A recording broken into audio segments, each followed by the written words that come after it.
Hello everyone, সবাই কেমন আছেন? আশা করি সবাই খুবই ভালো আছেন। আজকে আমার মা বানাবে চিংড়ি মাছ শুটকির ভর্তা। এই ভর্তাটা খেতে কিন্তু খুবই মজাদার হয়ে থাকে। মা প্রথমেই এই চিংড়ি মাছ যে শুটকিটা আছে সেইটা কিন্তু একটা জলের ভিতর ভিজিয়ে রেখেছিল অনেকক্ষণ। এটা কিন্তু না ভিজিয়ে রাখলে কিন্তু খেতে একদমই ভালো লাগবে না। ভিজিয়ে রাখার পর এখন এইটা ভালোভাবে মা ধুয়ে নেবে। এটা ভালোভাবে ধুয়ে নেওয়ার পর কিন্তু মা এটা ভেজে নেবে। যাই হোক, এখানে কিন্তু মা 2বার করে এটা ভালো করে ধুয়ে নিয়েছে। এখানে সব কিছু ধোয়া হয়ে গেছে। এখন এইটা মা একটা কড়াইয়ের ভেতর তেল গরম করতে বসিয়ে দেবে, কারণ তেলটা গরম হয়ে গেলে কিন্তু চিংড়ি মাছ শুটকিটা মা ভালো করে লাল লাল করে কিন্তু এটা ভেজে নেবে। এটা না ভাজলে কিন্তু ভর্তা খেতে একদমই ভালো লাগে না। অনেককে দেখি যে এটা কাঁচাই ভর্তা করে, কিন্তু এটা কাঁচা ভর্তার থেকে এটা কিন্তু ভেজে যদি ভর্তা করেন সেটা খেতে কিন্তু খুবই ভালো লাগে। যাই হোক, এইখানে মা এটা ভালো করে ভেজে নেবে। সাথে একটু চিংড়ি মাছের সাথে দিয়ে দিল হলুদের গুঁড়া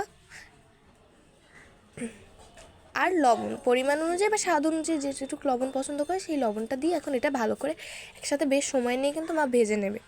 এখানে কিন্তু চিংড়ি মাছ শুটকিটা ভাজা হয়ে গেছে। চিংড়ি মাছ শুটকিটার ভিতর দেবে মা হচ্ছে পেঁয়াজ, রসুন আর হচ্ছে শুকনো মরিচ। সেগুলোও কিন্তু এখন ভালো করে মা ভেজে নেবে। এখানে পেঁয়াজ, রসুন, শুকনো মরিচ কিন্তু ভালো করে ভাজা হয়ে গেছে। এখন মা প্রথমেই বেটে নেবে শুকনো মরিচটা বেটে নেওয়ার পর যে পেঁয়াজ আর রসুনটা ভেজে রেখেছিলো সেগুলোও কিন্তু আস্তে আস্তে করে বেটে নেবে। এখন মা পেঁয়াজ আর রসুনটা একসাথে দিয়ে দেবে বাটার জন্য।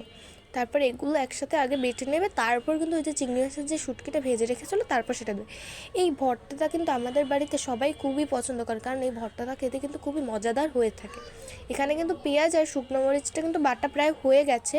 এরপর মা কিন্তু এটার ভিতর চিংড়ি মাছের শুটকিগুলো এখন দিয়ে দেবে। এইটা কিন্তু ভালো করে যত মিহি করে বাটবেন তত কিন্তু খাওয়ার টেস্টটাও তত বেশি আসবে।